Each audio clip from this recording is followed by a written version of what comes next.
Physics समझ नहीं आती या टफ लगती है, तो अब से फिजिक्स समझ भी आएगी और आसान भी लगेगी। मैं आपका फिजिक्स मेंटर अंकित सैनी आप सभी का स्वागत करता हूं आपके अपने ऑनलाइन प्लेटफॉर्म उजास करियर इंस्टीट्यूट पर। तो बिना टाइम वेस्ट किए हुए अपना टॉपिक स्टार्ट करते हैं। तो आज का टॉपिक है इलेक्ट्रोस्टैटिक्स। चलो बच्चों स्टार्ट करते हैं इलेक्ट्रोस्टैटिक्स।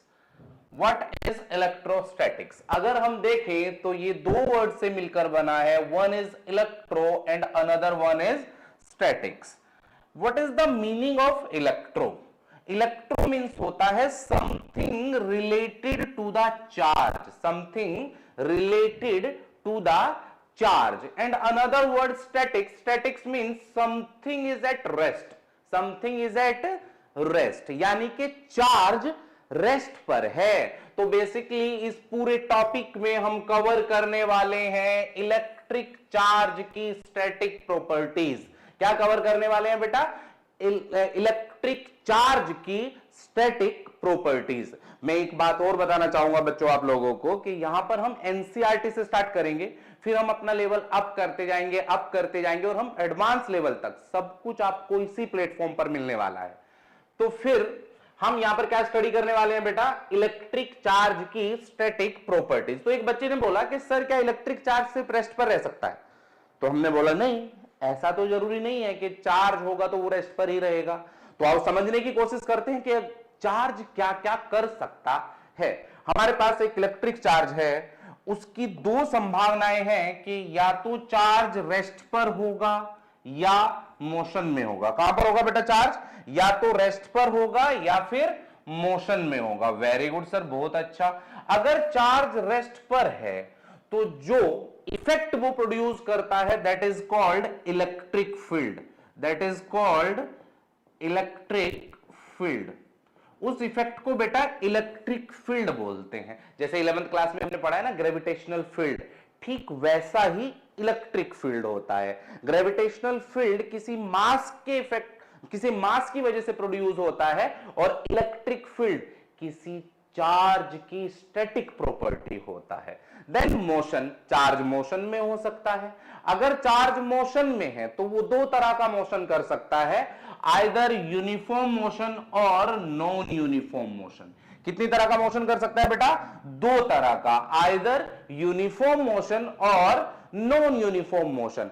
अगर वो यूनिफॉर्मली मूव कर रहा है तो जो इफेक्ट प्रोड्यूस करता है that is called magnetic field. उस इफेक्ट को क्या कहते हैं बेटा? Magnetic field. और अगर वो नॉन यूनिफॉर्मली मूव कर रहा है दैट मींस उसके पास रिटार्डेशन या एक्सेलरेशन होगा, दैट मींस उसके पास रिटार्डेशन या एक्सेलरेशन होगा। जब भी कोई charge particle non uniformly move करता है तो वो कुछ एनर्जी रिलीज करता है, और उस एनर्जी को हमने बोला एक्स रेज। क्या बोला बेटा हमने उसको? X rays. ये बेटा मैग्नेटिक फील्ड और एक्स रेज दोनों आगे चलकर 12th में अलग से टॉपिक है, इन दोनों को वहां पर स्टडी करने वाले हैं। बेसिकली इस चैप्टर के अंदर हम स्टैटिक प्रॉपर्टीज पढ़ेंगे, तो हमें क्या स्टडी करना है? Electric field. क्या यहां तक बात समझ में आई? इलेक्ट्रोस्टैटिक्स एक ऐसी ब्रांच है फिजिक्स की जिसमें हम चार्ज की स्टैटिक प्रॉपर्टीज को स्टडी करते हैं, चार्ज की स्टैटिक प्रॉपर्टीज को स्टडी करते हैं। देन नेक्स्ट देखते हैं बेटा क्या है। नेक्स्ट है चार्ज। हमें चार्ज की स्टैटिक प्रॉपर्टीज को अगर स्टडी करना है तो हमें पता होना चाहिए कि व्हाट इज चार्ज। अगर चार्ज समझ डाला तो लाइफ झिंगा लाला। हमें समझ में आना चाहिए कि व्हाट इज चार्ज। चार्ज क्या है बेटा? Electric charge is a fundamental intrinsic property of matter, intrinsic property of matter, subatomic particles like electrons and protons। बेटा इलेक्ट्रॉन्स और प्रोटॉन्स पर चार्ज होता है, पॉजिटिव चार्ज, नेगेटिव चार्ज, ठीक है ना?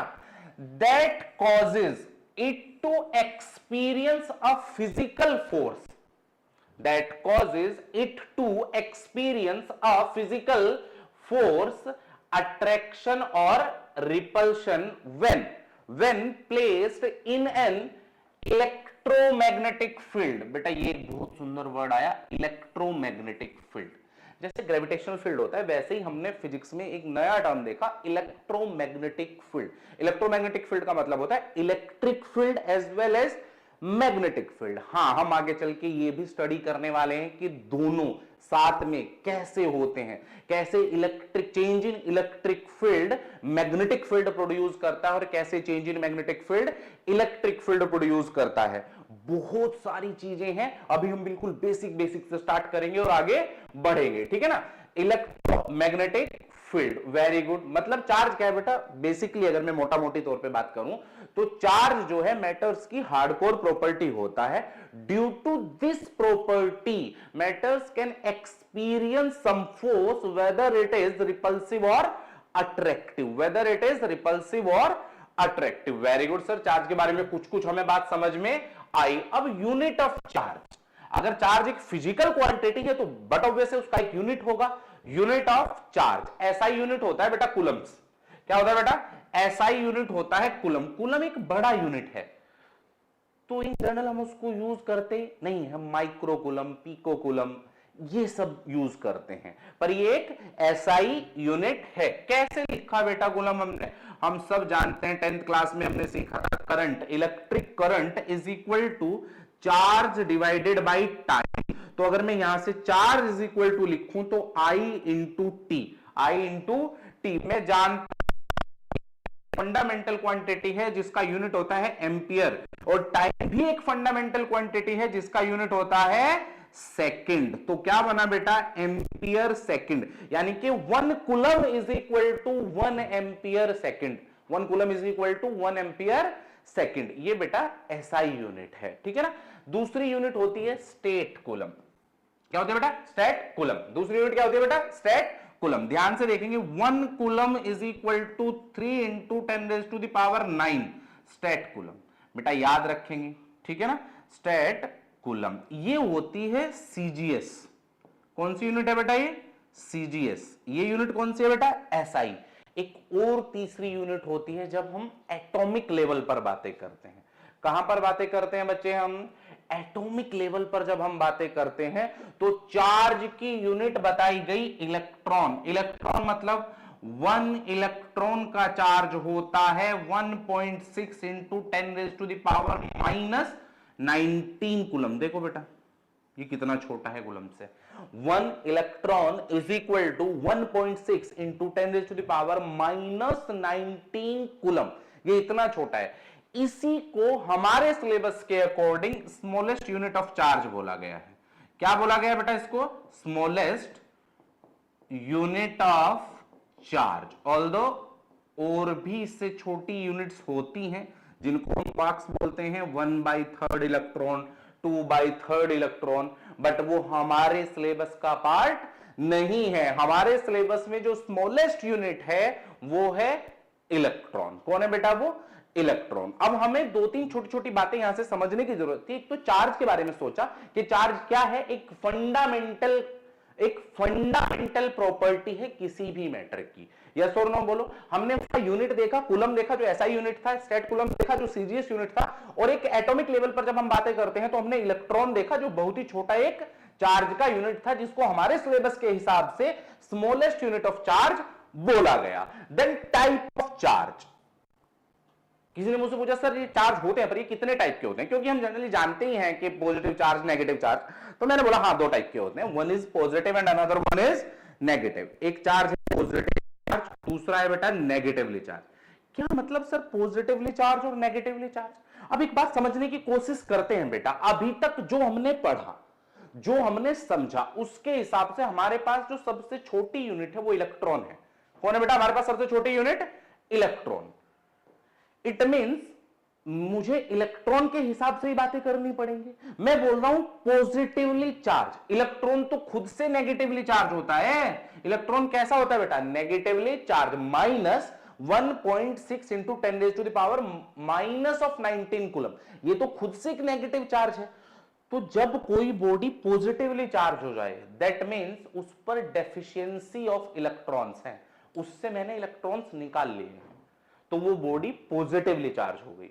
अगर कोई बॉडी नेगेटिवली चार्ज हो जाए, दैट मीन्स उसको मैंने इलेक्ट्रॉन्स दे दिए हैं, उसके पास ज्यादा इलेक्ट्रॉन्स हैं, तो वो कैसी हो गई? Negatively charged body. अरे यस और नो बोलो। अगर मैं कुछ और थोड़ी सी बात करूं बेटा, मैं पेयर बनाऊं, हम चार्ज ने फोर्स, अट्रैक्शन और रिपल्शन फोर्स चार्ज के होने से होता है। अगर मैं यहां पेयर बना के समझाने की कोशिश करूं तो ध्यान से देखेंगे, पॉजिटिव चार्ज, पॉजिटिव चार्ज, इनके बीच में बेटा रिपल्सिव फोर्स लगता है। कैसा फोर्स लगता है बेटा? Repulsive. Negative charge, negative charge, इनके बीच में भी रिपल्सिव फोर्स लगता है। कैसा फोर्स लगता है बेटा? रिपल्सिव। ठीक है ना, मैं साइन से दिखा दे रहा हूं बेटा, रिपल्सिव है कि अट्रैक्टिव है। ठीक है ना, पॉजिटिव चार्ज और साथ में एक नेगेटिव चार्ज, इनके बीच में बेटा अट्रैक्टिव फोर्स लगता है। नेगेटिव चार्ज और एक पॉजिटिव चार्ज, इनके बीच में भी बेटा अट्रैक्टिव फोर्स लगता है। अरे हम बोलते हैं ना बेटा, ठीक है ना, हम ये तो हमारी सेइंग है, हम बोलते हैं ना कि अपोजिट जो है वो अट्रैक्ट करते हैं। ठीक है ना, अपोजिट जो है वो अट्रैक्ट करते हैं। रियल लाइफ में भी तो ऐसा ही होता है, अपोजिट अट्रैक्ट करते हैं। यस और नो बोलो। चलो भाई, यहां से थोड़ा सा और हम आगे बढ़ने की कोशिश करते हैं। यहां तक की बात समझ में हमें आ गई होगी तो लिख लीजिए स्क्रीन को पॉज करके, और अब हम थोड़ा सा आगे बढ़ते हैं। हम देखते हैं आगे क्या है। आगे charge particles. Sir charge particles के बारे में क्या बात करनी है? चार्ज पार्टिकल के बारे में यह बात करनी है मेरे रामू, ध्यान से देख, तू समझने की कोशिश कर कि चार्ज ऐसा नहीं है कि चार्ज हवा में घूमता रहता है। चार्ज्ड पार्टिकल्स के बारे में हम डील करते हैं, चार्ज पार्टिकल्स के साथ हम डील करते हैं। ठीक है ना, तो मुझे क्या करना चाहिए? मुझे कुछ चार्ज पार्टिकल समझने की कोशिश करनी चाहिए। जैसे नंबर 1 इज इलेक्ट्रॉन्स। क्या बेटा? इलेक्ट्रॉन्स। इलेक्ट्रॉन्स, ये इसका सिंबल होता है, इससे इसको हम दिखाते हैं इलेक्ट्रॉन्स को। यस और नो बोलो। चार्ज कितना है? एक इलेक्ट्रॉन का चार्ज होता है बेटा माइनस ऑफ 1.6 इंटू 10⁻⁻19 कूलम। मास कितना होता है? Mass of electron is what? 9.1 into 10⁻31 kg। ये एक इलेक्ट्रॉन का मास होता है। दूसरा चार्ज पार्टिकल क्या है? दूसरा चार्ज पार्टिकल होता है बेटा प्रोटॉन। ऐसे हम सभी नहीं पढ़ने वाले, पर जो हमारे लिए सिलेबस में इंपॉर्टेंट है हम उनको पढ़ेंगे, और ये हमें याद होने चाहिए। ठीक है ना, दूसरे होते हैं बेटा प्रोटॉन्स। क्या होते हैं बेटा? प्रोटॉन्स। आओ प्रोटॉन्स के बारे में बात करते हैं। इसका सिंबल होता है P+1। ये पॉजिटिवली चार्ज पार्टिकल है। कैसा है बेटा? Positively charge particle. 1 proton is equal to 1.6 plus 1.6 into 10⁻⁻19 coulomb. -19 coulomb. Charge opposite है बट मैग्नीट्यूड वाइज सेम है। ठीक है ना, mass of proton is equal to 1.67 into 10⁻⁻27 kg। कितना है बेटा? 1.67 इंटू 10⁻⁻27 kg। इसी को बोला गया 1 AMU। क्या बोला गया बेटा? 1 AMU, atomic mass unit. What is AMU? Atomic mass unit. ये मास को मेजर करने का एक तरीका है, atomic mass unit. Next charge particle देखते हैं बेटा। जो नेक्स्ट चार्ज पार्टिकल है, अगर मैं उसके बारे में बात करूं, है अल्फा पार्टिकल। क्या है बेटा? Alpha particle. आज नहीं है पार्टी, पार्टिकल करेंगे। ठीक है ना, अल्फा पार्टिकल। क्या है बेटा? वो अल्फा पार्टिकल। अल्फा पार्टिकल मतलब, तो हम सब जानते हैं कि हीलियम का न्यूक्लियस होता है। हीलियम से 2 इलेक्ट्रॉन चुरा लो तो जो न्यूक्लियस बचता है that is called alpha particle. अगर मैंने 2 इलेक्ट्रॉन चुरा लिए that means deficiency of electrons. इसका मतलब क्या हुआ कि ये पॉजिटिवली चार्ज पार्टिकल है। कैसा है बेटा? Positively charge particle. Alpha particle का चार्ज देख लेते हैं। 2 into 1.6 into 10⁻⁻19 coulomb, that is equal to the 3.2 into 10⁻⁻19 coulomb. Mass of alpha particle. Mass of alpha particle क्या लिखूं बेटा? मास ऑफ अल्फा पार्टिकल लिखना चाहिए मुझे 4 AMU। तुमने 11th स्टैंडर्ड में पढ़ा होगा 2He4 होता है हीलियम। ठीक है ना, तो इसके पास 4 न्यूक्लियॉन्स होते हैं, उसमें से 2 इलेक्ट्रॉन मैंने निकाल लिए, तो जो न्यूक्लियस बचा उसमें तो सिर्फ 4 न्यूक्लियॉन्स ही बचे ना, और एक न्यूक्लियॉन मतलब प्रोटॉन और न्यूट्रॉन को हम न्यूक्लियन बोलते हैं, ठीक है ना। दोनों का मास लगभग लगभग बराबर है, दोनों को हम एएमयू से ही रिप्रेजेंट करते हैं, लगभग लगभग बराबर है 1 एएमयू, ठीक है ना। तो कितने हुए उसके पास 4, तो हमने क्या लिखा 4 एएमयू। एक और बहुत खूबसूरत चार्ज पार्टिकल है, मुझे पूरी उम्मीद है कि तुमने अभी तक इस चार्ज पार्टिकल के बारे में नहीं सुना होगा, यह है बेटा पॉजिट्रॉन। क्या नाम है बेटा इसका, पॉजिट्रॉन। इसका सिंबल होता है ये पॉजिट्रॉन। सर इलेक्ट्रॉन जैसा लग रहा है, हाँ इलेक्ट्रॉन जैसा ही है, ध्यान से सुनो। व्हाट इज पॉजिट्रॉन बेसिकली समझेंगे। हाँ, मैं इसको प्यार से पॉजिटिव इलेक्ट्रॉन भी बोल देता हूं, पर टेक्निकली ऐसी कोई टर्म एग्जिस्ट नहीं करती पॉजिटिव इलेक्ट्रॉन। मैं प्यार से, मैंने इसका अपनी तरफ से नाम रखा हुआ है पॉजिटिव इलेक्ट्रॉन। ये है क्या, ये है बेटा mass of electron and charge of proton. जब कोई पार्टिकल ये कैरी करता है कि वो इलेक्ट्रॉन का मास और प्रोटॉन का चार्ज कैरी करता हो, तो उस पार्टिकल को बोला गया positron.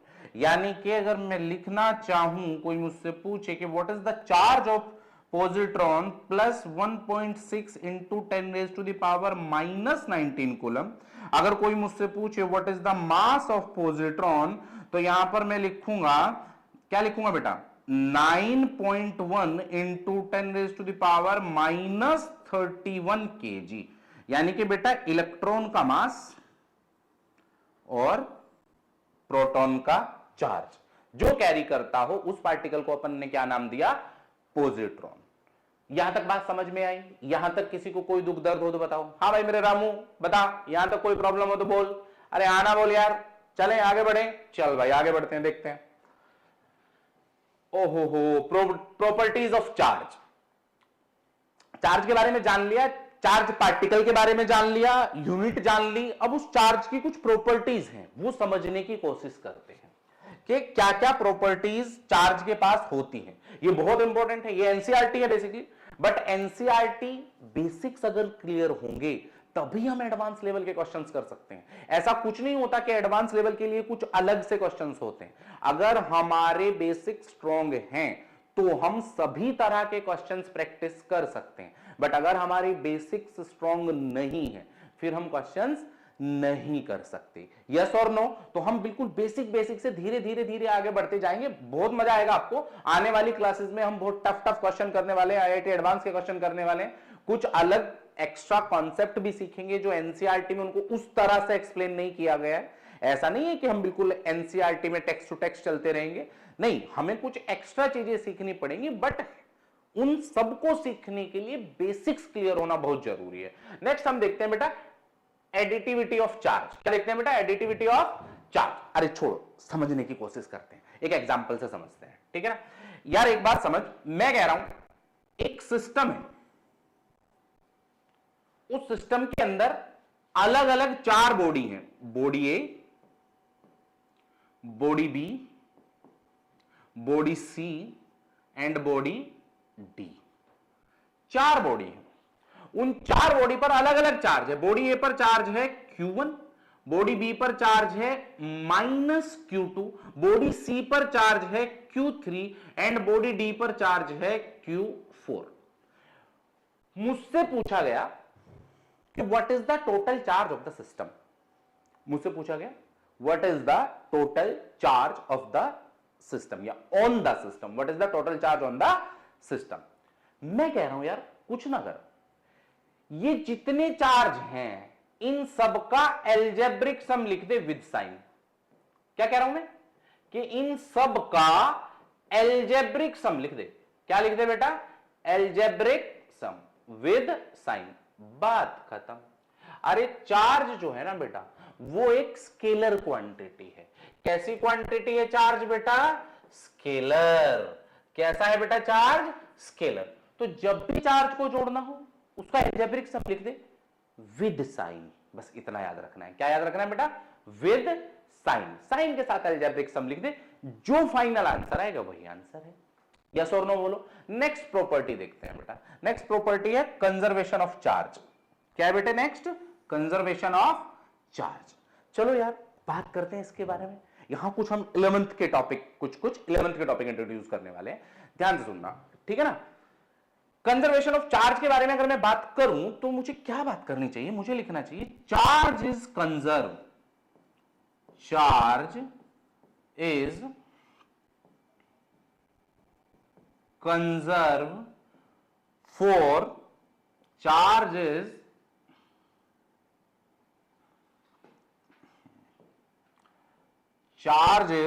Conserve for an isolated system, for an isolated system। बहुत अच्छा sir, charge is conserved for an isolated system. चलो यार देख लेते हैं, यहां पर दो वर्ड आए हैं बेटा, एक वर्ड है कंजर्व, दूसरा वर्ड है आइसोलेटेड। सबसे पहले इन दोनों वर्ड को समझने की कोशिश करते हैं। What is the meaning of conserve? Conserve का मतलब होता है कि इनिशियल स्टेट और फाइनल स्टेट दोनों एक जैसी हो, कोई भी चीज जो चेंज नहीं होती वो कंजर्व होती है। यानी कि अगर मैं चार्ज के हिसाब से देखूं तो Q initial is equal to Q final. किसी बॉडी पर जितना चार्ज इनिशियल स्टेट में है अगर उतना ही चार्ज फाइनल स्टेट में हो, that means charge is conserve. फिर एक कंडीशन लगाई है कि ये सब कुछ होता तो है बट आइसोलेटेड सिस्टम के लिए होता है। तो ये आइसोलेटेड का मतलब क्या हुआ बेटा? आइसोलेटेड का मतलब हुआ, मुझे उम्मीद है कि आप लोगों ने 11th क्लास में थर्मोडायनेमिक्स पढ़ी होंगी, वहां की कुछ टर्म्स आपको याद होंगी, सिस्टम, सराउंडिंग, बाउंड्री वॉल। अरे यस और नो बोलो यार।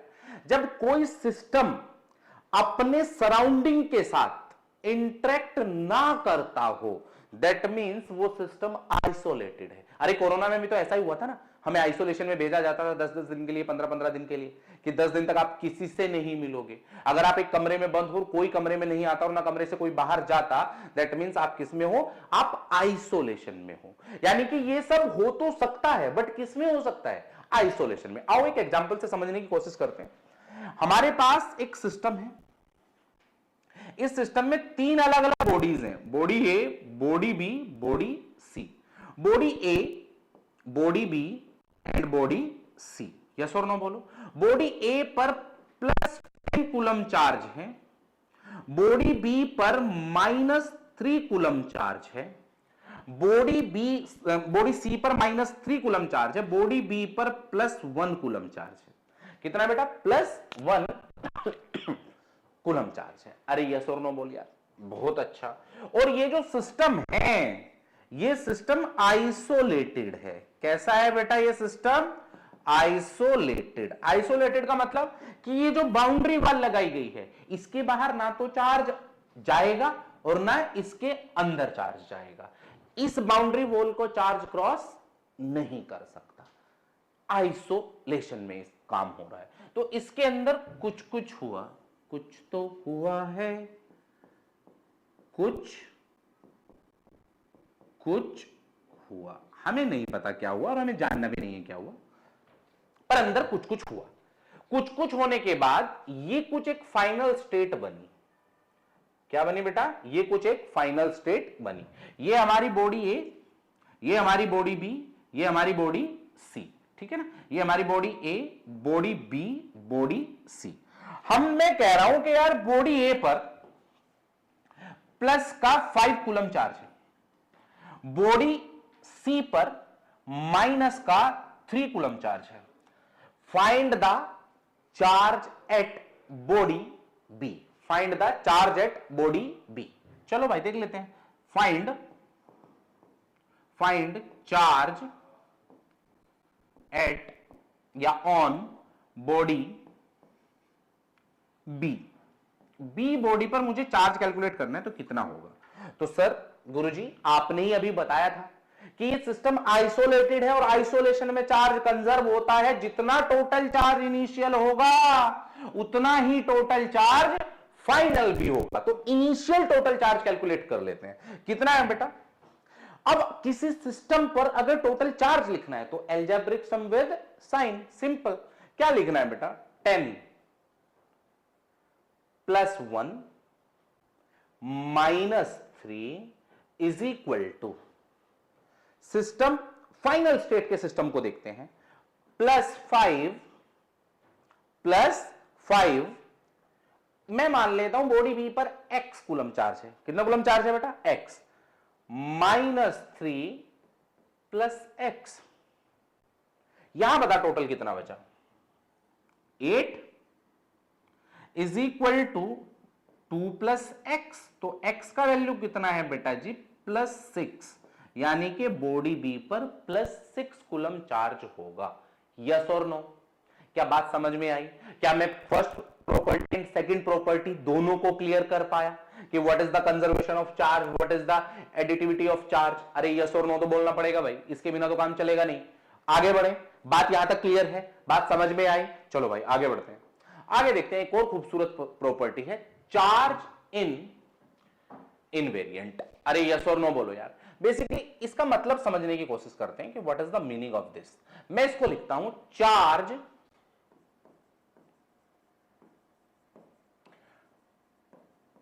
does not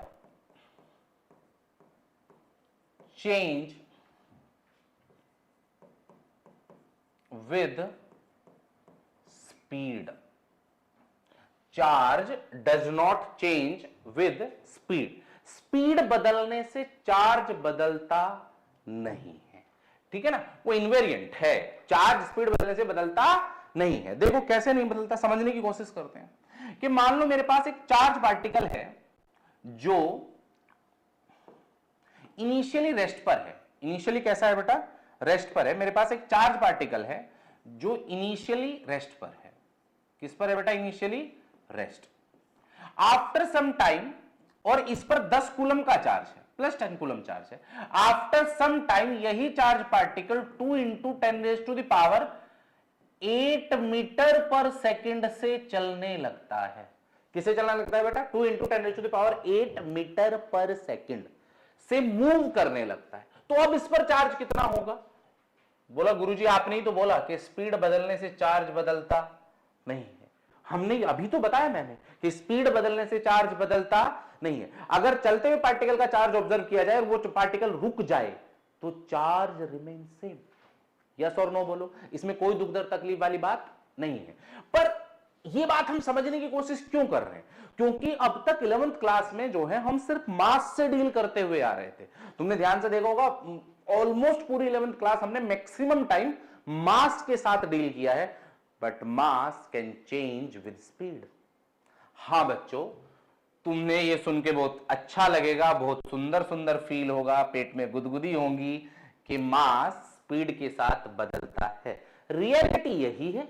हम अपनी practical life, day to day life में हम उसको कंसीडर नहीं करते, क्योंकि हमारी जो स्पीड है वो स्पीड ऑफ लाइट की रेस्पेक्ट में बहुत छोटी है, इतनी सी है। यस और नो बोलो। तो वो चेंज भी बहुत छोटा है, इसलिए हम उसको कंसीडर नहीं करते। ध्यान से देखो, आओ तुम्हें दिखाता हूं मैं कैसे बदलता है मास। कैसे बदलता है मास, कैसे चेंज होता है। ध्यान से देखेंगे बेटा, मास कैसे चेंज होता है। मास चेंज होने का फॉर्मूला है m = m0 upon √1 - v² c²। बेटा इस फॉर्मूले से मास बदलता है स्पीड के साथ। m0 क्या है? यहां पर m0 क्या है? Rest mass. रेस्ट मास क्या है बेटा? Rest mass. मुझे ऐसा क्यों लगता है कि रेस्ट मास वाला वर्ड तुम्हारा सुना हुआ है। तुम्हें याद है, तुमने 11th क्लास में केमिस्ट्री में फोटो इलेक्ट्रिक इफेक्ट नाम का एक चैप्टर पढ़ा होगा, एक टॉपिक पढ़ा होगा। वहां तुम्हें बताया गया था कि जो लाइट जिन पार्टिकल से मिलकर बनी है उनको फोटॉन्स बोलते हैं, और उनका रेस्ट मास 0 होता है, और वो स्पीड ऑफ लाइट से ट्रेवल करते हैं। यस और नो बोलो यार। तो ये वही रेस्ट मास है। m क्या है बेटा? यहां पर m is what? m is mass at speed v। क्या है बेटा? Mass at speed v। And c क्या है बेटा? Speed of light. Speed of light speed of light कितनी होती है बेटा? ये 3 इंटू 10⁸8 मीटर पर सेकेंड। कितनी होती है बेटा? 3 इंटू 10⁸8 मीटर पर सेकेंड। अब गुरुजी इससे आप क्या समझाना चाहते हो? देखो बेटा ध्यान से सुनो, एक केस बनाते हैं, ठीक है ना? एक केस से समझने की कोशिश करते हैं। केस नंबर 1 कि अगर v जो है, v जो हमारी स्पीड है वो बहुत छोटी बहुत छोटी बहुत छोटी हो c से। किससे बहुत छोटी हो बेटा? c से। अगर वो बहुत छोटी होगी c से तो v square upon c square, ये जो पूरा टर्म है ये टेंडिंग टू 0 हो जाएगा ना। और अगर ये टेंडिंग टू 0 होगा तो तुम बहुत ध्यान से देखो, ये जो नीचे ये जो अंदर स्क्वायर रूट के अंदर टर्म बचा ये ऑलमोस्ट 1 होगा, और ऑलमोस्ट 1 का स्क्वायर रूट भी ऑलमोस्ट 1 होगा। तो यानी कि जो m है वो इस केस में जो m है वो ऑलमोस्ट m नॉट के बराबर आएगा। किसके बराबर आएगा बेटा? Almost m not. इक्वल नहीं, ऑलमोस्ट इक्वल। उसमें छोटा मोटा चेंज होगा जिसको हम लोग कंसीडर करते नहीं है, क्योंकि बेटा हम रियल लाइफ में तो हम ऐसे ही चलते हैं ना। लाइट चलती है 3 इंटू 10⁸8 मीटर पर सेकंड से, और हम क्या चल रहे होते हैं? हमारी स्पीड देखो, बाइक कार जो भी हम कितनी स्पीड पे चल रहे हैं। हम स्पीड ऑफ साउंड अचीव कर ले तो उस पर हाहाकार मच जाता है, ये मिसाइलें चल रही हैं 3 मैक 4 मैक 2 मैक। अरे भाई रुको, होल्ड ऑन, ये देखो 3 इंटू 10⁸8 मीटर पर सेकंड। इसीलिए हमारी फिजिक्स में इसको ज्यादा कंसिडर किया नहीं जाता, ठीक है ना। जब पार्टिकल्स को हमें हाई स्पीड डील करनी होती है तब ये ऑब्जर्वेशन में आ जाता है अपने आप, ठीक है ना। देखो एक एग्जांपल दिखाता हूं और एग्जांपल से समझने की कोशिश करते हैं। अगर मैं एक बात बोल दूं कि v जो है वो कंपेरेबल है किसके? c के। है अभी भी छोटा ही, मैंने ये नहीं कहा कि मेरी वेलोसिटी स्पीड ऑफ लाइट के बराबर हो जाए, लाइट सेट हो जाए, मैं तो फटाक फटाक से कहीं भी पहुंच जाऊं, ठीक है ना। ऐसा नहीं होगा, पर सोच लो हमारे पास कोई पार्टिकल है जो मूव कर रहा है, ठीक है ना। ये जैसे कि फॉर एग्जांपल मैं ऐसा रख लेता हूं यार, जो v का वैल्यू है वो 2 इंटू 10⁸8 मीटर पर सेकेंड है, ठीक है ना। और c का वैल्यू कितना होता है? 3 इंटू 10⁸8 मीटर पर सेकेंड। देखो यार, है तो c अभी भी v से बड़ा, बट अब दोनों का कंपैरिजन बनता है, अब वो कंपैरेबल दोनों हैं। अरे यस और नो बोलिया, वेरी गुड। तो इस सिनेरियो में क्या होगा यार, जो v square upon c square है, अब ये टेंडिंग टू 0 नहीं होने वाला, ये लेस देन 1 होगा। क्या होगा बेटा? ये लेस देन 1, और एक डिसेंट नंबर आएगा, ठीक है ना। लेस देन 1 आएगा पर कुछ वैल्यू आएगी। यस और नो बोलो। जैसे अगर मैं इस पर्टिकुलर केस में देखूं तो 4/9 है। कितना है बेटा? 4/9। तो ये 1 माइनस 4/9, ये पूरा नंबर लेस देन 1 हो गया। और अगर मैं किसी भी वैल्यू को एक से छोटे नंबर से डिवाइड कर दूं तो वो बढ़ जाती है ना।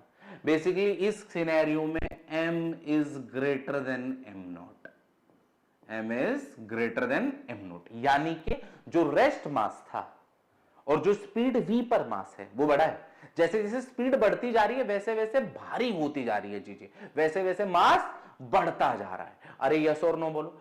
अगर मैं एक और थर्ड सीन देखूं, थर्ड केस देखूं, थर्ड केस क्या है कि v is equal to c। तो अब देख बेटा, अगर v is equal to c है तो ये वैल्यू तो 1 हो गया, 1 माइनस 1 0, यानी कि m टेंडिंग टू इंफिनिटी और नॉट डिफाइंड, जो तुम कहना चाहो, m टेंडिंग टू इंफिनिटी और नॉट डिफाइंड। तभी तो बोला गया था कि कोई भी ऐसा पार्टिकल अगर हम फिजिक्स में कंसीडर करते हैं जिसकी speed is equal to the speed of light, इसका मतलब एक बात कंफर्म है कि उसका रेस्ट मास 0 है। अगर कुछ भी रेस्ट मास रहा होगा तो स्पीड ऑफ लाइट अचीव करते ही वो इतना भारी हो जाएगा कि उसको फिर बहुत सारी एनर्जी लगेगी चलाने के लिए। अरे यस और नो बोलो। क्या यहां तक बात समझ में आई? ये किसके साथ हो रही है सारी घटनाएं? मास के साथ। क्या चार्ज के साथ ऐसा होता है? नहीं, चार्ज को इस बात से कोई लेना देना नहीं है। तुम किस स्पीड पे चलते हो, तुम क्यों चलते हो, तुम कैसे चलते हो, चार्ज को इससे मतलब नहीं है। चार्ज को दो बातों से मतलब है कि तुम रुके हो के चल रहे हो। अगर चल रहे हो तो कैसे चल रहे हो, क्या यूनिफॉर्मली मूव कर रहे हो या एक्सीलरेटरी मोशन में हो? अरे यस और नो बोल यार। अगर रुके हो तो जो इफेक्ट प्रोड्यूस होगा वो अलग तरह का होगा, अगर चल रहे हो तो किस मोशन में चल रहे हो, जो इफेक्ट प्रोड्यूस होगा वो अलग तरह का होगा। अरे यस और नो बोल यार। चलो भाई नेक्स्ट आगे बढ़ते हैं थोड़ा सा और। Very good. Quantization of charge समझने की कोशिश करते हैं। फिर से वही बात है, क्वांटाइजेशन ऑफ चार्ज सीधा सा एक लाइन में मैं तुम्हें बता देता हूं। इन भाई साहब ने यह बोला है कि जब भी चार्ज एक बॉडी से दूसरी बॉडी पर ट्रांसफर होगा, Q is equal to N E में ट्रांसफर होगा। हमारे पास सबसे छोटी यूनिट कौन है? इलेक्ट्रॉन। सबसे छोटी यूनिट के मल्टीपल में हम चार्ज ट्रांसफर कर सकते हैं। इलेक्ट्रॉन इतनी छोटी यूनिट है कि हम इलेक्ट्रॉन को तोड़ नहीं सकते, इलेक्ट्रॉन को पैदा नहीं किया जा सकता, इलेक्ट्रॉन को मारा नहीं जा सकता, बस उसको एक बॉडी से दूसरी बॉडी पर ट्रांसफर किया जा सकता है। यानी कि जब भी हम चार्ज एक बॉडी से दूसरी बॉडी पर ट्रांसफर करेंगे तो किसकी फॉर्म में करेंगे? इलेक्ट्रॉन्स के मल्टीपल की फॉर्म में। n यहां पर इंटीजर है, यानी कि n इज इक्वल टू 1 2 3 4 ये कुछ भी होगा। n नहीं होगा क्या? 1/2 2/3, क्योंकि इलेक्ट्रॉन का फ्रैक्शन पार्ट हमारे सिलेबस का पार्ट नहीं है। इलेक्ट्रॉन 2/3 नहीं हो सकता, इलेक्ट्रॉन 1 हो सकता है, 2 हो सकता है, 3 हो सकता है, 4 हो सकता है। अरे यस और नो बोल यार। चलो भाई, क्वांटाइजेशन से एक दो छोटी छोटी बातें और मैं समझने की कोशिश करता हूं। इन्होंने ये बोला है कि देखो ध्यान से देखना बेटा, कि मेरे पास एक न्यूट्रल बॉडी है। कैसी बॉडी है बेटा? न्यूट्रल। अरे ये क्या आ गया? Neutral body. कैसी बॉडी है मेरे बच्चे? अरे रामू जोर से बोल दे मेरे बच्चे, कैसी बॉडी है? न्यूट्रल। अब सर ये न्यूट्रल क्या होता है? अच्छा न्यूट्रल देख लेते हैं, उसमें क्या है यार? न्यूट्रल। अरे जो मर्जी देख ले, क्या ही फर्क पड़ता है। न्यूट्रल, न्यूट्रल का मतलब क्या होता है? एक बच्चे ने बोला सर मुझे पता है न्यूट्रल का मतलब क्या होता है। न्यूट्रल का मतलब होता है चार्ज जीरो। क्या मतलब होता है? Charge zero. मैंने लिख दिया कि चल ठीक है तू बोल रहा है तो मान लेता हूं, चार्ज जीरो। मैंने बोला नहीं, न्यूट्रल का मतलब चार्ज जीरो नहीं होता। न्यूट्रल का मतलब होता है number of positive charges is equal to the number of negative charges. Number of positive charges is equal to the number of negative charges, or we can say Q total is equal to 0, or we can say Q net is equal to 0. एक बच्चा बोलेगा sir मैं भी तो यही बोल रहा था, टोटल चार्ज जीरो। नहीं, एक तुमने टोटल चार्ज नहीं बेटा, चार्ज जीरो और टोटल चार्ज जीरो, इन दोनों में फर्क होता है। चार्ज जीरो का मतलब क्या है? कि कोई चार्ज है ही नहीं, ऐसा होता नहीं। न्यूट्रल बॉडीज पर चार्ज होते हैं, but number of positive charges is equal to the number of negative charges. ठीक वैसे जैसे force and net force, these are two different things. ये दोनों सेम नहीं है। फोर्स अलग चीज होता है, नेट फोर्स अलग चीज होता है। जब हमने 11th क्लास में पढ़ा है ना मोशन, लॉज ऑफ मोशन, वो नेट फोर्स की वजह से आए हैं, फोर्स की वजह से नहीं। F is equal to M A में जो F है वो फोर्स नहीं है, वो नेट फोर्स है। यस और नो बोलो। नेट फोर्स ही मोशन प्रोड्यूस कर सकता है, फोर्स से नहीं होने वाला। ठीक है ना? अगर नेट फोर्स नॉन जीरो होगा तभी मोशन आएगा। अगर नेट फोर्स जीरो है पर फोर्स तो तब भी है। चलो मैं इसको एक एग्जांपल से समझाने की कोशिश करता हूं। मान लो यहां एक बच्चा खड़ा है, ठीक है ना? मैंने एक दूसरा बच्चा इधर से उसके हाथ पकड़े, एक दूसरे बच्चे ने इधर से उसके हाथ पकड़े, और वो उसको ऐसे 10 न्यूटन से इधर खींच रहे हैं और 10 न्यूटन से इधर खींच रहे हैं। मैंने बोला कैसा लग रहा है? उसने बोला अरे अरे सर बहुत अच्छा, मजा आ रहा है। मैं बोला फोर्स बढ़ा दो, 50 न्यूटन कर दो। और बोलो अरे अरे अरे अरे सर मैं बोला 100 न्यूटन कर दो। उसके दोनों हाथ निकल गए। उसने पुलिस में कंप्लेन की, अंकित सर ने मेरे दोनों हाथ निकाल दिए। मैंने बोला सर मैं तो फिजिक्स पढ़ाता हूं, वर्क डन तो जीरो था। कि वर्क डन जीरो कैसे था? मैंने बोला sir force into displacement is work done. Force तो जीरो था। कि फोर्स जीरो कैसे था? मैं कहा 100 न्यूटन इधर लगा, 100 न्यूटन इधर लगा, दोनों अपोजिट डायरेक्शन में फोर्स एक वेक्टर क्वांटिटी होती है, नेट फोर्स इज जीरो। मेरी कोई गलती नहीं है, वर्क डन किया ही नहीं है। अरे यस और नो बोलो। नेट फोर्स आता तो ये बच्चा मूव करता, जिस डायरेक्शन में भी इस पर नेट फोर्स दिखाई देता ये उसी डायरेक्शन में मूव करने लगता। बट जब तक नेट फोर्स जीरो है, तुम ट्राई करके देख लेना घर पे, दोनों साइड से इक्वली फोर्स अप्लाई करना, तुम्हें पेन होगा बट मोशन नहीं होगा। मोशन किसकी वजह से आने वाला है? नेट फोर्स की वजह से। ठीक वैसे ही चार्ज और नेट चार्ज ये दोनों अलग अलग बातें हुई। अरे यस और नो बोल यार। चल भाई थोड़ा सा और आगे बढ़ लेते हैं, थोड़ी सी और बातें कर लेते हैं। हाँ, न्यूट्रल बॉडी। कैसी बॉडी बेटा? Neutral body. इन्होंने बोला एक दूसरी न्यूट्रल बॉडी है। बोला सर ठीक है, दो बॉडी है। मैंने बोला इस बॉडी से इस बॉडी पर मुझे चार्ज भेजना है। क्या भेजना है? इस बॉडी से इस बॉडी पर मुझे चार्ज भेजना है। तो बोला सर भेज दो। कितना भेजना है? कि सर 3/2 इलेक्ट्रॉन्स भेज दो या फिर 5 इलेक्ट्रॉन्स भेज दो। अब मेरा तुमसे यह सवाल है कि इन दोनों में से किस टाइप ऑफ चार्ज को मैं ट्रांसफर कर सकता हूं? 3/2 इलेक्ट्रॉन्स और 5 इलेक्ट्रॉन्स। बच्चों ने जवाब दिया सर 5 इलेक्ट्रॉन्स। 3/2 इलेक्ट्रॉन्स आप ट्रांसफर नहीं कर सकते। 3/2 इलेक्ट्रॉन्स आप ट्रांसफर नहीं कर सकते। मैंने पूछा क्यों नहीं कर सकता भाई? तो बच्चों ने बोला सर आपने ही बताया था कि सबसे छोटी यूनिट क्या है? इलेक्ट्रॉन। आपने ही तो बताया था electron is a smallest unit. अरे यस और नो बोल। तो 3/2 का मतलब तो मुझे आधा चार्ज चाहिए। आधा चार्ज तो हो नहीं सकता, तो क्या ट्रांसफर कर सकता हूं? 5 electron. This is called quantization. Charge is always associated with mass. बेटा चार्ज मास के बिना नहीं होता। अगर मैं किसी एक बॉडी से दूसरी बॉडी पर चार्ज ट्रांसफर करता हूं, इलेक्ट्रॉन्स की फॉर्म में ट्रांसफर करता हूं, तो भी कुछ ना कुछ मास तो जाता है ना। इलेक्ट्रॉन का भी कितना मास होता है? यस और नो बोलो। यानी कि चार्ज हमेशा मास के साथ रहेगा। विदाउट मास चार्ज कभी एग्जिस्ट नहीं करता। Charge is transferable. चार्ज को एक बॉडी से दूसरी बॉडी पर ट्रांसफर किया जा सकता है। यस और नो बोलो। यहां तक कोई दुख दर्द हो तो बताओ, नहीं तो आगे बढ़ते हैं। वेरी गुड, चलो भाई आगे बढ़ लेते हैं। थोड़ा सा एक छोटा सा क्वेश्चन है, एनसीईआरटी का बहुत बेसिक क्वेश्चन है। क्या कह रहा है कि calculate the number of electrons in 1 coulomb charge. Calculate the number of electrons. किसकी बात कर रहा है बेटा?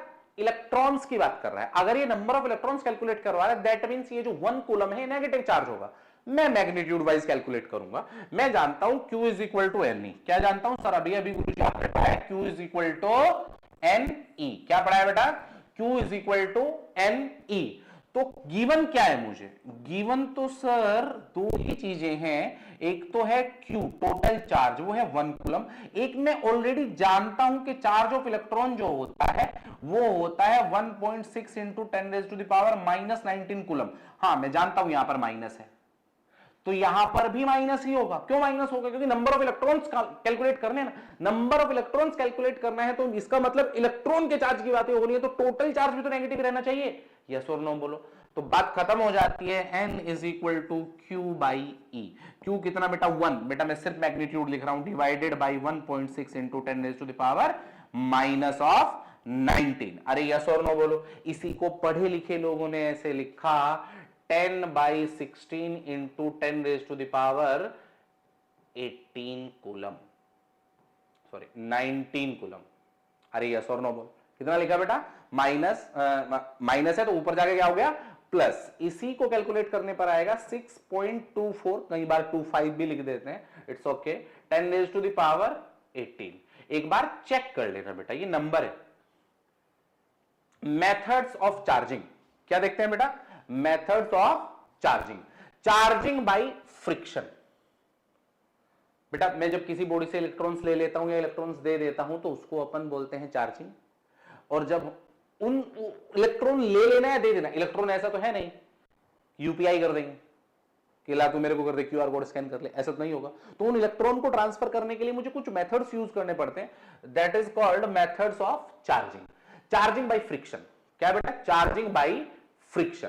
ठीक है ना। जब दो मटेरियल्स को रब किया जाता है एक दूसरे के साथ तो इलेक्ट्रॉन्स ट्रांसफर होते हैं एक से दूसरे में। ठीक है ना। तो दोनों इक्विवेलेंट अपोजिटली चार्ज हो जाते हैं। अरे यस और नो बोल यार। जब सिल्क और ग्लास रोड को एक दूसरे पर रब किया जाता है। Charging by conduction. कंडक्शन कैसे होता है बेटा? मेरे पास एक बॉडी है, वो चार्ज्ड बॉडी है, एक अनचार्ज्ड बॉडी है। दो अलग अलग बॉडी मैंने ली, एक फुली चार्ज बॉडी ली और एक अनचार्ज बॉडी ली। यस और नो बोल बेटा। उन दोनों को मैंने टच करा दिया।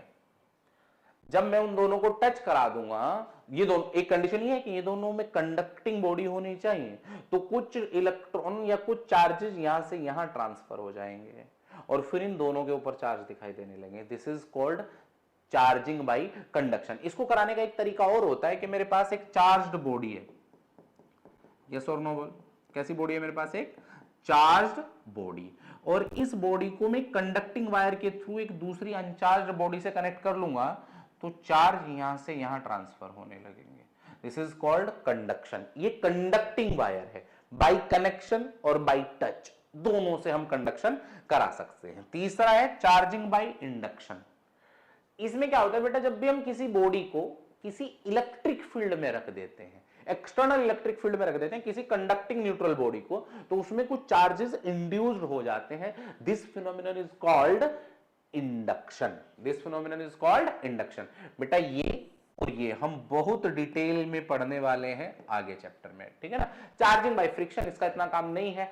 कई लोग शुरुआत में, कई बुक्स, कई लोग स्टार्टिंग में इसको लिख देते हैं, पर तब ये उतना समझ नहीं आता। अगर मैं तुम्हें यहां समझाने की कोशिश करूंगा तो यहां भी समझ नहीं आएगा। वक्त के साथ धीरे धीरे जब हम आगे चलेंगे तो ये चीजें क्लियर होंगी कि कंडक्शन एग्जैक्टली क्या है, उसमें अर्थिंग भी होता है, बहुत सारी चीजें होती हैं जिनको करने में बहुत मजा आएगा, ठीक है ना। हाँ, तो आगे बढ़ते हैं। कूलम्ब्स लॉ क्या देखते हैं बेटा, कूलम्ब्स लॉ। हमें एक बात, कुछ कुछ बातें हमें अब तक समझ में आएंगी, छोटी छोटी बातें सर जो आपने हमें अभी तक पढ़ाया, कि हमें एक बात समझ में आई कि एक कोई तो मैटर की फंडामेंटल क्वांटिटी है चार्ज, वो मूव कर रही है कि रेस्ट में है, और मूव कर रही है तो कैसे कर रही है, इससे बहुत कुछ डिसाइड होता है। फिर हमने चार्ज के बारे में सीखा कि अच्छा ये चार्ज था, फिर हमने उसकी प्रॉपर्टीज सीखी कि अच्छा ये चार्ज की प्रॉपर्टी थी। इन सब में से हमें एक बात समझ में आई कि चार्ज के साथ जो है ना वो फोर्स जुड़ा हुआ है। कि सर आपने बताया था कि जब दो सेम नेचर के चार्ज एक दूसरे के पास रख दिए जाते हैं तो वो रिपेल करते हैं, और जब दो अपोजिट नेचर के चार्ज एक दूसरे के पास रख दिए जाते हैं तो वो अट्रैक्ट करते हैं। ये फोर्स है। ये फोर्स कितना है? बच्चे ने मुझसे पूछा कि फोर्स कितना है। मैंने बोला भाई मुझे तो नहीं पता, कूलम्ब साहब को पता है फोर्स कितना है। कूलम्ब साहब ने बताया कि देखो यार बच्चों सुनो ध्यान से, उन्होंने एक लॉ दिया इस फोर्स को डिफाइन करने के लिए। उन्होंने बोला कि Coulomb's law states that the electrostatic force, इस फोर्स का नाम है बेटा इलेक्ट्रोस्टैटिक फोर्स और कूलम्बियन फोर्स, ठीक है ना। Electrostatic force between two stationary, between two, देखो बेटा अभी हमने स्टेशनरी चार्ज की बात की थी ना, between two stationary point charges is directly proportional to the product of their magnitudes and inversely proportional to the square of the separation between them, या distance between them। क्या बोला? F is directly proportional to the Q1 Q2, Q1 Q2 इनका भी magnitude, and F is inversely proportional to the R square। तो लिखा गया F is equal to K Q1 Q2 upon R square. ये ठीक वैसा ही है ना बेटा जैसे ग्रेविटेशन में लिखा गया था F is equal to G M1 M2 upon R square. ये उसी के जैसा नहीं दिखाई दे रहा? हाँ बिल्कुल उसी के जैसा है। F is equal to K Q1 Q2 upon R square है क्या R? ये है बेटा सेपरेशन उन दोनों के बीच का। ये मेरा Q1 चार्ज है और ये मेरा Q2 चार्ज है। मैंने Q1 पॉजिटिव चार्ज लिया, Q2 नेगेटिव चार्ज लिया, बट यहां पर इनका मैग्नीट्यूड लिया है। पॉजिटिव नेगेटिव से क्या डिसाइड होता है? Nature of the force. वो रिपल्सिव होगा और रिपल्सिव होगा या फिर अट्रैक्टिव होगा। यस और नो बोल यार। चलो भाई ये K क्या है बेटा? K कांस्टेंट है जिसका वैल्यू होता है 9 into 10 raise to the power 9। K को हम डिफाइन करते हैं 1 अपॉन 4 पाई एप्सिलॉन नॉट से। किससे दिखाते हैं बेटा? K is equal to 1 upon 4 pi epsilon naught. यानी कि मैं ऐसा भी लिख सकता हूं F is equal to Q1 Q2 upon 4 pi epsilon naught R square. अरे यस और नो बोलो। अब यार ये दिक्कत हो गई कि ये एप्सिलॉन नॉट कौन है? आओ चलो देखते हैं एप्सिलॉन नॉट कौन है। एप्सिलॉन नॉट होता है बेटा permittivity of the free space. क्या होता है बेटा? Permittivity of free space, permittivity of free space, free space या फिर वैक्यूम। इसका वैल्यू कितना होता है? एप्सिलॉन नॉट का वैल्यू होता है 8.85 into 10 raise to the power -12। अब यार यूनिट चेक करते हैं ना। देख ध्यान से देख बेटा, K का यूनिट ढूंढ लेते हैं। K का यूनिट कैसे ढूंढेंगे? ये F है, F का यूनिट न्यूटन है। ये आर स्क्वायर है मीटर, उधर जाकर मल्टीप्लाई करेगा तो न्यूटन मीटर स्क्वायर, और ये coulomb coulomb upon coulomb square, यानी कि newton metre square upon coulomb square, ये के का यूनिट है। और K is equal to 1/4 pi epsilon naught. 4 pi तो बेटा 1/4 पाई तो यहां पर कांस्टेंट है ना, दैट मींस उल्टा करना है, तो क्या हो गया coulomb square upon newton metre square. अरे यस और नो बोलो यार, क्या बात समझ में आ रही है? यहां तक कोई दुख दर्द हो तो बताओ। अब किसी ने ये पूछ लिया कि ये परमिटिविटी ऑफ फ्री स्पेस क्या है, परमिटिविटी ऑफ फ्री स्पेस क्या है। आगे चलते हुए इस पे भी बातें करेंगे कि what is the permittivity of free space, ठीक है ना। आओ चलो समझने की कोशिश करते हैं और दो चार बातें। यार इसका ना डायमेंशन फॉर्मूला कोई लिख के देगा क्या मुझे, what is the dimension formula. बेटा ये डायमेंशन फॉर्मूला जेई और नीट में ना कई बार पूछा जा चुका है, इसलिए इसको लिख लेते हैं। जेई में भी कई बार पूछा जा चुका है और नीट में भी कई बार पूछा जा चुका है। डायमेंशन फॉर्मूला यहां पर आ चुका है, dimension formula of permittivity of free space, ये हमें याद होना चाहिए। आओ चलो समझने की कोशिश करते हैं कि कैसे इसका डायमेंशन फॉर्मूला बनाते हैं। एक अलग स्लाइड पे इसका हम डायमेंशन फॉर्मूला लिखते हैं, ठीक है ना। देख बेटा ध्यान से देख, कहा जाए डायमेंशन फॉर्मूला समझते हैं कि व्हाट इज डायमेंशन फॉर्मूला, ठीक है ना। सबसे पहले मुझे एप्सिलॉन नॉट का यूनिट लिखना है। क्या लिखना है बेटा, एप्सिलॉन नॉट का unit. What is the unit of epsilon not, what is the unit of epsilon not. हाँ एप्सिलॉन नॉट होता है बेटा, ये E0 नहीं होता, ठीक है ना। हाँ E0 नहीं होता, एप्सिलॉन नॉट होता है, या एप्सिलॉन 0 भी नहीं होता, ठीक है ना। तो चलो बेटा यूनिट ऑफ एप्सिलॉन नॉट लिखने की कोशिश करते हैं, समझने की कोशिश करते हैं। अभी अभी जस्ट मैंने बोला था, क्या है बेटा यूनिट ऑफ एप्सिलॉन नॉट, ये लिखा हुआ है sir, coulomb square divided by newton metre square. क्या है बेटा, coulomb square divided by newton metre square. मैं बोलता हूं तुम्हें रट्टा क्यों मारना है, जब कोई काम बिना रट्टा मारे हो सकता है तो उसका रट्टा क्यों मारना है। यार मैं इन सबके अगर अलग अलग डायमेंशन फॉर्मूले लिख दूं, हालांकि जब तुम पढ़ते चलोगे तो तुम्हें वो बाय डिफॉल्ट याद हो जाएगा, रटने की जरूरत नहीं होगी। जब तुम उसे यूज करते रहोगे, तुम उसके साथ रिवीजन में आओगे, वो बाय डिफॉल्ट याद हो जाएगा। मैं ये मान के चलता हूं कि मैं तुम्हें जीरो से पढ़ा रहा हूं, तुम्हें नहीं आता है। कुछ बच्चे ऐसे भी होंगे जिनको ये आता होगा, कुछ ऐसे होंगे जिनको नहीं आता होगा, तो मैं तुम्हें एग्जैक्टली इसको बनाते कैसे हैं वो दिखा देता हूं। चलो भाई आओ देख लेते हैं। सबसे पहले मुझे देखना चाहिए कि कूलम का डायमेंशन फॉर्मूला क्या होना चाहिए। कूलम, कूलम मतलब चार्ज। मैंने अभी थोड़ी देर पहले तुम्हें लिखवाया था कि charge Q is equal to I T. दोनों फंडामेंटल क्वांटिटी हैं, M0 L0 A1 टाइम का T1, ये कूलम का है। तो कूलम स्क्वायर का क्या होगा, M0 L0 A square T square. Yes और नो बोलो। ऐसे ही न्यूटन फोर्स को क्या लिखते हैं यार, F is equal to M में ना मेरे बच्चे, F is equal to M में। तो देख लेते हैं यार क्या क्या लिखूं, टोटल क्या लिखूं, M मास 1, अरे बोलो केजी का M होता है ना मास, उसके बाद एक्सेलरेशन मीटर पर second square L1 T minus 2। क्या बेटा, T माइनस 2। उसके बाद मीटर स्क्वायर का लिखना है मुझे, मीटर स्क्वायर का तो वही है M0 L स्क्वायर T0। अरे यस और नो तो बोल दे यार। इन तीनों को उठा के यहां डाल दे, यहां पर क्या लिखूं, M0 L0 A2 T2 divided by M1 L1 T minus 2 into क्या है बेटा जी, M0 L2 T0। तो फाइनल आंसर में क्या लिख सकता हूं, देखो M1 L कितने हुए, L हुए 3 नीचे हैं तो M1 नीचे है, ऊपर 0 है तो M माइनस 1 L माइनस 3, और T जाके ऊपर हो गया 4 और A 2, this is the dimension formula of epsilon not. इसको कई दफा जेईई और नीट पूछ चुका है बेटा, बहुत आसान क्वेश्चन है, मैं जानता हूं बहुत बच्चों को ये आता होगा, ठीक है ना, बट हमें जो आता है इसका मतलब ये नहीं कि हम उसको रिवाइज ना करें। बहुत आसान है, बहुत प्यारा सवाल है, बहुत अच्छा सवाल है, बिल्कुल बेसिक क्वेश्चन है यूनिट एंड डायमेंशंस का। अरे यस और नो बोलो यार, क्या बात समझ में है? तो मुझे क्या लिखना चाहिए, m-1 L -3